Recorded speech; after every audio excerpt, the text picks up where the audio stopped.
kumuha na mas maraming tauhan ang state insurer.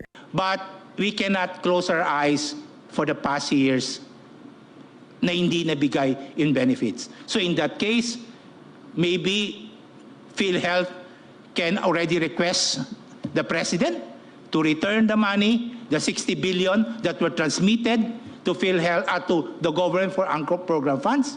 Ibalik na yan sa PhilHealth, and PhilHealth to expand its benefits, hire more people to answer for the needs of the health of our people.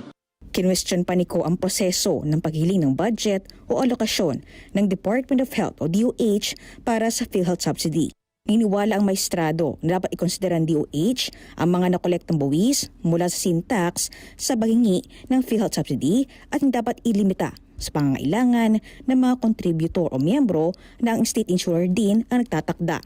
But the problem there is PhilHealth limits the funding so that you don't address the needs, the health needs of the Filipino people. If you increase budget 200%, and I don't think the Filipino would not avail of that.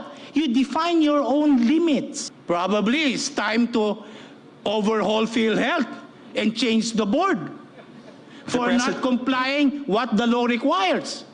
Hindi kasalanan ng tao yan for not availing all of these benefits. Apparently from your own words, kasalanan yan ng administrasyon, this administration, last administration, or the previous administration. At kasalanan yan ng PhilHealth Board. Huwag natin pahirapan yung tao because nandyan naman yung pera. The money is there, government actually collected this, and you're not giving it to PhilHealth to serve as health benefits for our people. Ipinaliwanag naman ni Health Assistant Secretary Albert Domingo na batid ng kasalukuyang gobyerno at pamunuan ng PhilHealth na kailangan na taasan ang mga benepisyo at ginagawa na nila ito ngayon. Even without this maneuver of the 89.9, government can and always will increase the benefits. But the signal, Your Honor, if it pleases the court, that this litigation gave is a strong signal for it to do so. This is the start, Your Honor. If the case is allowed to proceed, if the transfer is allowed to proceed, it is a use it or lose it signal which all national government agencies have so that we will use our funds. Ipagpapatuloy ang oral argument sa issue sa Abril 29.